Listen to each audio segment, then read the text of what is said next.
Ready for the dictation? Start. The National Curriculum Framework 2005 recommends that children's life at school must be linked to their life outside the school. Stop. This principle marks a departure from the legacy of bookish learning, which continues to shape our system and causes a gap between the school, home, and community. Stop.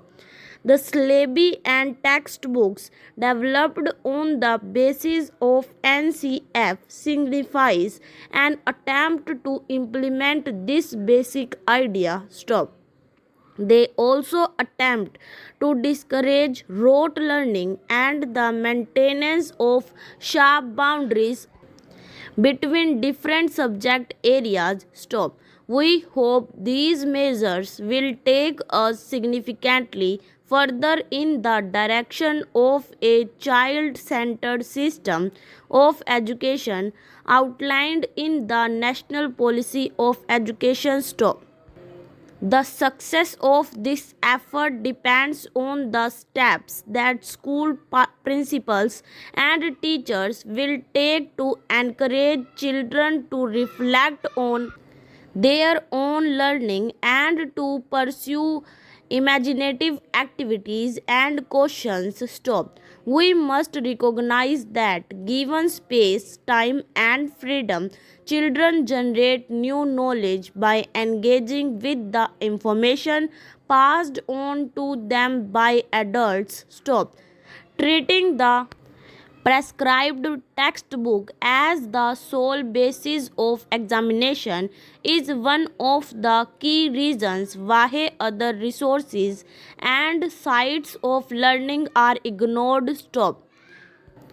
Inculcating creativity and initiative is possible if we perceive and treat children as participants in learning, not as receivers of a fixed body of knowledge. Stop.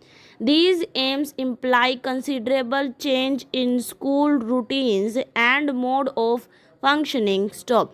Flexibility in the daily timetable is as necessary as rigor in implementing the annual calendar so that the required number of teaching days are actually devoted to teaching. Stop.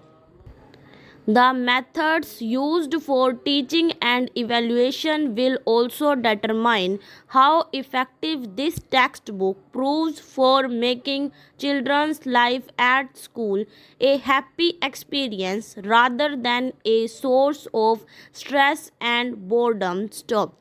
Syllabus designers have tried to address the problem of curricular burden by restructuring and reorienting knowledge at different stages with greater consideration for children's psychology and the time available for teaching. Stop. The textbook attempts to enhance this endeavor by giving higher priority and space to opportunities for contemplation and wondering, discussion in small groups, and activities requiring hands-on experience. Full stop.